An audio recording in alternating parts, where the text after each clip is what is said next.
Hello friends, स्वागत है आपका। तो आज हम देखने वाले हैं डॉपलर इफेक्ट क्या होता है और कैसे इसके सवाल अगर कोई आ जाए तो हम सॉल्व करते हैं। तो सबसे पहले हम समझेंगे कि डॉपलर इफेक्ट होता क्या है। तो होता क्या है कि आपने सुना होगा कि जब आप किसी बस स्टैंड पर या किसी रेलवे स्टेशन पर किसी बस का इंतजार कर रहे हो या ट्रेन का इंतजार कर रहे होते हो और कोई बस आपकी तरफ हॉर्न बजाते हुए आ रही है, तो पहले उस बस की जो आवाज होती है वो आपको कम सुनाई देती है और बाद में वो धीरे धीरे आपकी तरफ आने पर वो बढ़ने लगती है।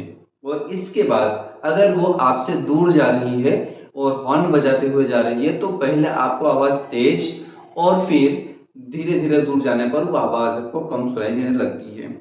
लेकिन क्या आप जानते हैं कि जो बस के अंदर बैठा हुआ ड्राइवर जो इस हॉर्न को बजा रहा होता है, उसके लिए वो आवाज वैसी की वैसी रहती है। मतलब बस अगर दूर है तो भी उस ड्राइवर को वो आवाज वैसे ही सुनाई देगी, अगर वो आपकी तरफ आ रही तो भी उसको वैसे ही सुनाई देगी। तो आपके सुनने और उसके सुनने में क्या अंतर हुआ?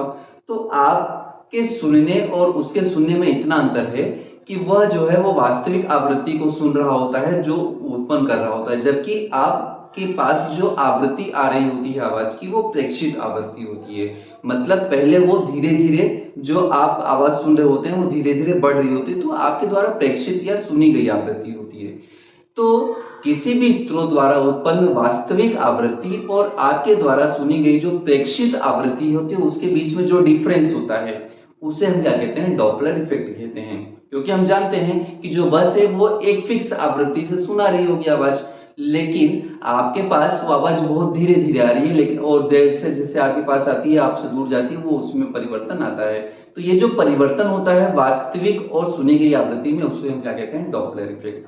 तो डॉपलर इफेक्ट में सुनी गई आवृत्ति के लिए, मतलब प्रेक्षित आवृत्ति के लिए जो फॉर्मूला होता है वो होता है master formula n dash equal to n. N जो होता है वास्तविक आवृत्ति जो कि उत्पन्न हो रही है, और v plus minus we zero upon v plus minus V S. अब यहां पर जो वी ओ है इसे हम कहते हैं ऑब्जर्वर की वेलोसिटी, मतलब जो ऑब्जर्वर जो सुन रहा है उसकी वेलोसिटी क्या है, और वी एस जो होता है उसे हम कहते हैं यहाँ पर सोर्स जिससे आवाज आ रही होती है उसकी वेलोसिटी क्या है।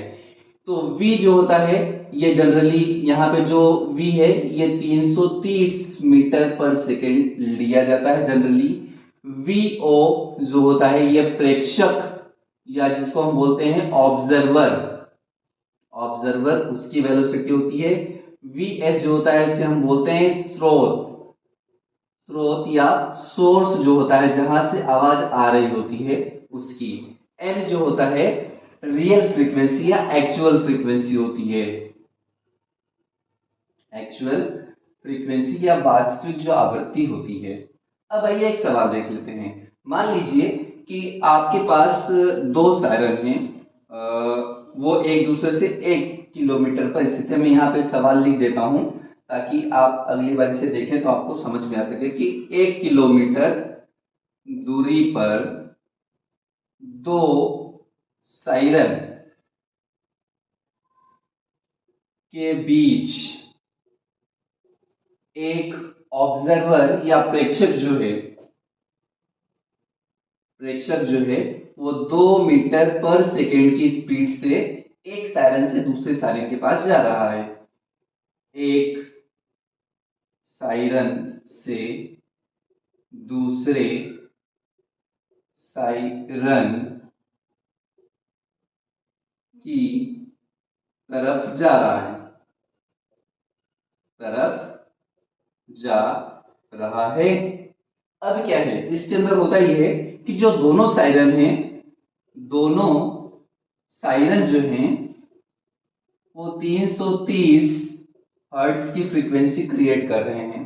अब क्या है, ये दोनों सायरन जब फ्रीक्वेंसी एक साथ क्रिएट कर रहे थे, इनके बीच में जो ऑब्जर्वर है दोनों की फ्रीक्वेंसी से क्या होता है, एक बीट, मतलब जिसको हम बोलते हैं विस्पंद सुनाई देती है। तो दोनों सायरन 330 हर्ट्ज की आवृत्ति उत्पन्न कर रहे हैं, तब प्रेक्षक को प्रेक्षित विस्पंद कितने होंगे, कितने होंगे। राइटिंग थोड़ी सी मेरी ऐसी है, लेकिन आपको समझ में आ जाएगा कि 1 किलोमीटर डिस्टेंस पर है, 2 सायरन है, दोनों के बीच में एक ऑब्जर्वर। मान लीजिए कि ये है आपका सायरन 1 और ये है आपका सायरन 2 और इनके बीच की डिस्टेंस क्या है, 1 किलोमीटर है।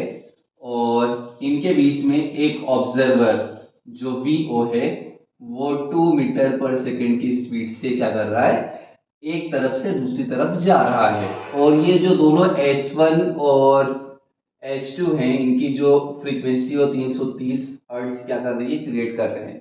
अब हमें क्या करना है कि इसके द्वारा, ऑब्जर्वर के द्वारा जो बीट्स है वो हमें क्या करना पड़ेगी, फाइंड आउट करनी पड़ेगी। अब हम बीट्स के लिए जानते हैं कि n minus n, n1 minus n2 equal to क्या होता है, यहाँ पे बीट्स होता है। तो आपको n1 और n2 फाइंड करना है।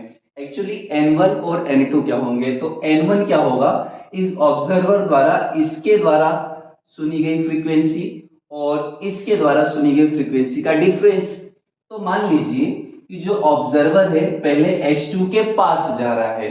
अगर H2 के पास जा रहा है, एक्चुअली एक और चीज है यहाँ पर, जो सोर्स है वो स्टेडी भी है, ये भी देख लेते हैं। तो ये फॉर्मूला अगर हम अप्लाई करें, ये वाला फॉर्मूला, तो यहाँ पे S की जो वैल्यू Vs जो है वो 0 हो जाएगा। तो यहाँ पे अगर मैं n1 एक्चुअली मैं n2 मान लेता हूँ, इसको n2 जो है वो मैं यहाँ पे अप्लाई करता हूँ। तो n2 इक्वल टू क्या होगा, n2 इक्वल टू यहाँ पर होगा V plus VO upon V।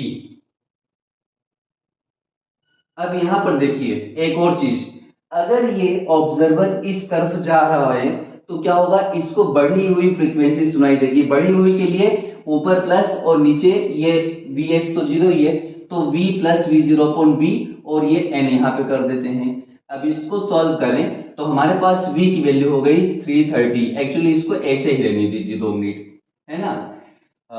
इसको हम बाद में सॉल्व करेंगे। अब ये फ्रीक्वेंसी बढ़ी हुई है और यहाँ पे हमेशा ज्यादा में से कम को माइनस लेते हैं, तो यहाँ पे हम क्या करेंगे, n2 माइनस n1 कर देते हैं। n2 की वैल्यू आ गई हमारे पास ये। अब n1 जो है वो देख लेते हैं। n1 जो है वो इसके द्वारा ऑब्जर्व की गई फ्रीक्वेंसी, चूंकि ये S1 क्या है, ऑब्जर्वर है, सॉरी S1 क्या है, सोर्स है, और इससे ये ऑब्जर्वर दूर जा रहा है। इससे ऑब्जर्वर अगर दूर जा रहा है तो यहाँ पे इसके फ्रीक्वेंसी क्या होगी, कम सुनाई देगी। और कम सुनाई देने के लिए हमें क्या करना पड़ेगा, ऊपर वाली वैल्यू को कम करना पड़ेगा। मतलब यहाँ पे V माइनस VO करना पड़ेगा और ये V और ये हो जाएगा आपका N।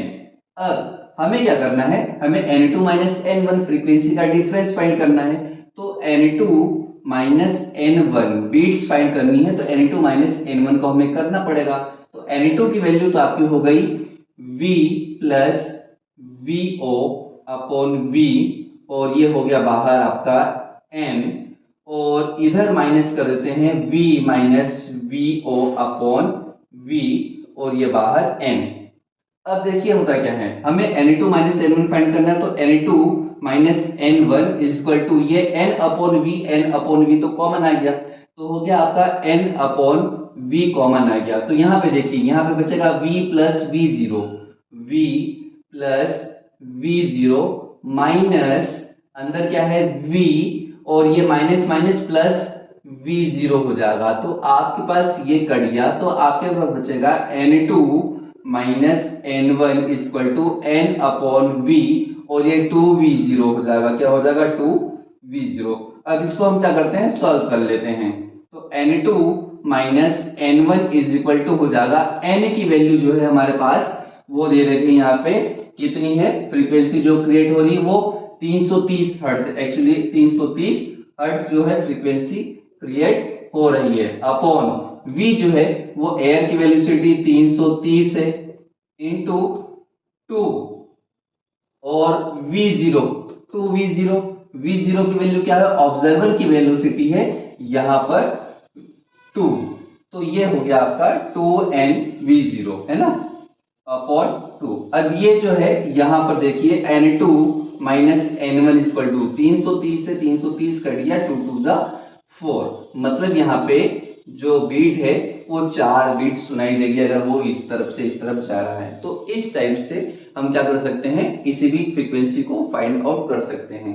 ऐसे ही रेल के सवाल भी आते हैं, ऐसे ही एरोप्लेन उतर रहा है तो एयरपोर्ट पे जो भी स्टाफ होते हैं उनको फ्रीक्वेंसी क्या सुनाई देगी अगर कोई एरोप्लेन किसी स्पीड से उतर रहा है कोई किसी फ्रीक्वेंसी को क्रिएट करते हुए।